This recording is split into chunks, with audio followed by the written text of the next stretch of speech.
नक्कीच जिजामाता उद्यानमध्ये आपण पाहत असाल, एकतर हे अण्णाभाऊ साठे ऑडिटोरियम हे आमच्या काळात झालेलं आहे.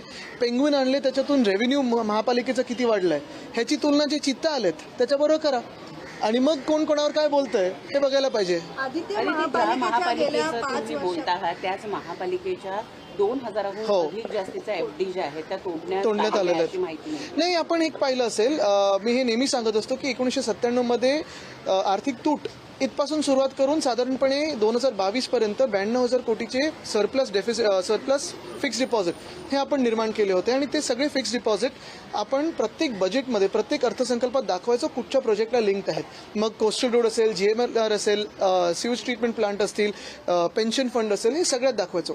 आत्ता जी परिस्थिती उद्भवलेली आहे मुंबईवर, आपण पाहतोय की गेल्या 2 वर्षात साधारणपणे 2 लाख कोटी एवढी आर्थिक तूट ही निर्माण झालेली आहे, कमिटेड लायबिलिटी निर्माण झालेली आहेत. मागच्या वर्षी देखील रस्त्याचा घोटाळा असेल, ह्या वर्षीचा असेल, सॅनिटरी पॅड वेंडिंग मशीनचा स्कॅम असेल, हे सगळे स्कॅम जर घेतले आपण तर हे पैसे कॉन्ट्रॅक्टर्सच्या खिशात गेलेत, पण अजूनही एक सुद्धा रस्ता पूर्ण झालेला दिसत नाही, एक सुद्धा काम पूर्ण झालेलं दिसत नाहीये.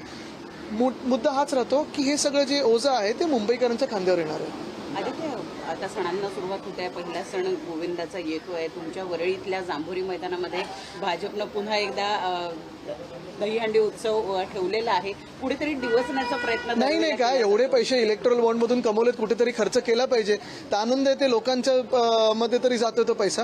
पण एकच आहे, आपण पाहिलं असेल गेल्या 2 वर्षात त्याच्या आधी जे आम्ही जांभोरी मैदान नीट करून घेतलेलं, मग स्प्रिंकलिंग मशीन असतील, रेन वॉटर हार्वेस्टिंग असेल, क्रिकेटचं पिच असेल, वयस्करांना बसायला सिनियर सिटीझन कट्टा असेल, ह्या सगळ्याला पूर्णपणे वाट लावण्याची हे कार्यक्रम भाजपने गेल्या 2 वर्षात घेतलेत. स्थानिकांना खूप याच्यात त्रास झालेला आहे. आता आम्ही काही बोलू इच्छित नाही, पण स्थानिकांना माहिती आहे हा पूर्ण त्रास जो होत आहे तो कोणामुळे होत आहे आणि तो आम्ही सरकारानंतर त्याचं नक्कीच दखल घेऊ. अफजलखानाचा देखावा जो आहे तो त्या ठिकाणी विशेष आकर्षण ठेवलेलं आहे. जांभोरी मैदानामध्ये दहीहंडीचं आयोजन करण्यात. म्हणजे भाजपबद्दलच बोलतात, जे अफजलखानासारखे चालून येतात महाराष्ट्रावर त्यांच्याबद्दलच ते बोलत आहेत.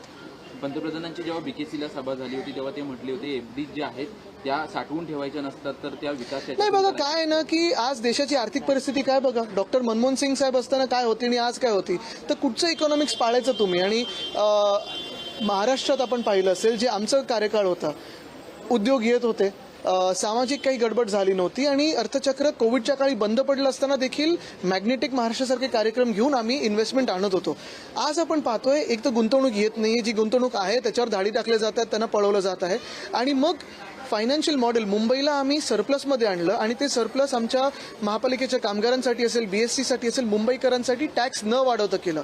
ह्याच उलट जर आपण पाहिलं असेल तर भाजपचेच जे लोक आहेत जे भाजपच्या अर्थसंकल्पावर बोलतात किंवा आत्ताच्या ह्या केंद्र सरकारच्या अर्थसंकल्पावर बोलतात, त्याची तुलना करा.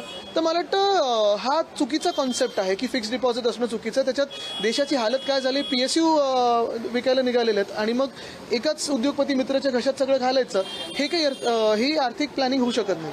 आदित्य, तुमचं काका म्हणजे मनसेचे अध्यक्ष 5 दिवस विदर्भ दौऱ्यावर होते. या दौऱ्यादरम्यान त्यांनी त्यांच्याच मित्रांना अनेक योजनांवरनं, लाडकी बहीण योजना असेल किंवा जे स्टायपंड दिलं जात आहे त्याच्यावरून चिमटे काढलेले, लोकांना हाताला काम द्या, पैसे देणं हा काही पर्याय नाही असं ते म्हणतात. मला वाटतं अरविंद काका पण तेच बोलतात विदर्भात जाऊन.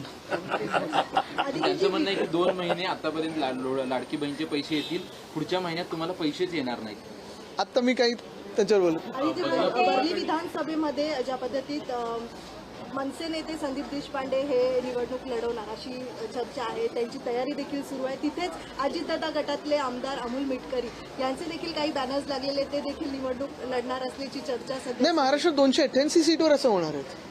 तर अमेरिकेची निवडणूक, वरळीची निवडणूक आणि मग बाकीच्या 287 सीटची चर्चा वेगळी होईल. बदलापूर प्रकरणी पाहायचं तर पोलिसांकडनं अनेकदा ज्या आहेत त्या घटनामध्ये त्रुटी ज्या आहेत त्या आढळून आलेल्या आहेत. जी पीडित आहेत त्यांना कुठेतरी त्रास होतो आहे, तो देखील आपल्याला यामध्ये होताना पाहायला मिळतो. नक्कीच पहिली चौकशी ही झाली पाहिजे की 6 दिवस FIR घेण्यासाठी का झाले, पोलिसांवर दबाव कोणाचा होता. कारण आपण पाहतो नेहमी की काही घटना घडली की अधिकाऱ्यांना आपण बदली करून टाकतो, कोणाला सस्पेंड करून टाकतो, पण राजकीय प्रेशर कोणाचं होतं ह्याचा विचार कोणी केलाय का. ती शाळा कोणाची आहे, ती शाळा कोणाची असताना ते आपटे नावाचे जे गृहस्थ, जे ट्रस्टी आहेत, ते पुढे आलेत का. बरं, ज्या दिवशी FIR घेतली त्या दिवशी देखील 10 तास त्या महिलेला का बसवलं तिथे. मग ते प्रेग्नेंट होते ही वेगळी गोष्ट, पण 10 तास बसवणं ही देखील एक चुकीची गोष्ट आहे. आणि काल जेव्हा आम्ही आंदोलन करत होतो, आमचं आंदोलन राजकीय नव्हतं, आमचं आंदोलन विकृतीच्या विरुद्ध होतं आणि भाजपच्या विकृतीच्या बाजूनी त्यांचं आंदोलन होतं. हा फरक तुम्ही लक्षात घ्या. त्या दिवशी लाठीचार्ज झाला, तो लाठीचार्ज कोणी आदेश दिले अजून देखील पुढे आले नाही. हो, अनेक लाठीचार्ज पण हे मी सांगितलंच आहे, वारकऱ्यांवर लाठीचार्ज झाले त्या महाराष्ट्रामध्ये, जरांगे साहेबांवर लाठीचार्ज झालेला आहे, त्याचा आदेश कोणी दिला होता? मग कालचा परवाचा जो लाठीचार्ज होता, बरं 300 लोकांवर तुम्ही लगेच गुन्हे दाखल करता, पण ज्यांनी मोलेस्टेशन केलं त्याच्यावर गुन्हा दाखल करण्याची हिंमत नव्हती.